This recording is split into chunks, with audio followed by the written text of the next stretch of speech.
নমস্কার। আমি আজকে আমার অতি সম্প্রতি লেখা কয়েকটি অনুকবিতা পাঠ করে শোনাচ্ছি।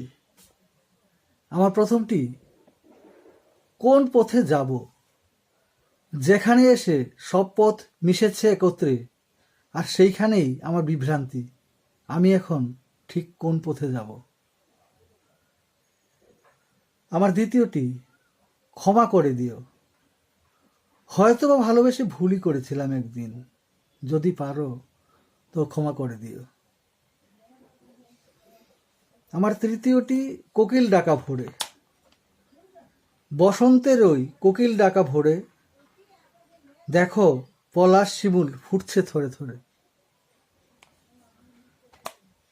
চতুর্থ কবিতা, সীমান্ত আজ, সীমান্ত আজ তোমার হাতে রেখে, মোরা নিশ্চিন্তে ঘুমাই স্বপ্ন দেখে।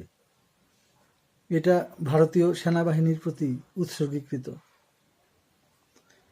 আমার 5 নম্বর কবিতা, আটকে দিও, যদি পুরনো পথেই সে আবারও আসে ভুল করে একবার, তবে তুমি যেন আটকে দিও তার গতিপথ, শুধু আমার হয়ে।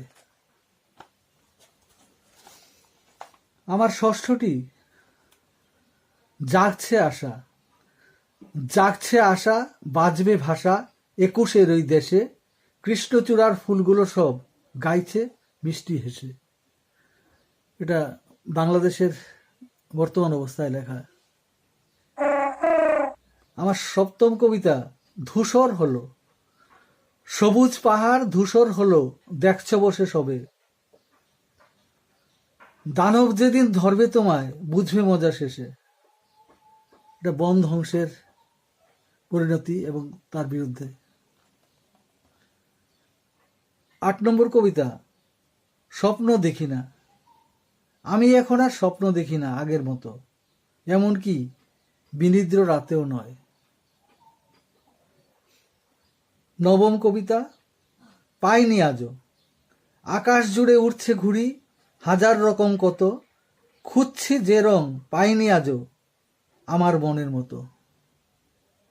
আমার দশম তথা শেষ কবিতা, ছুটছি তো ছুটছি, ছুটছি তো ছুটছি, সামনে টাচ লাইন, সামনে আরো সামনে, এখনো স্পর্শ খুঁজি নিরন্তর সমানে।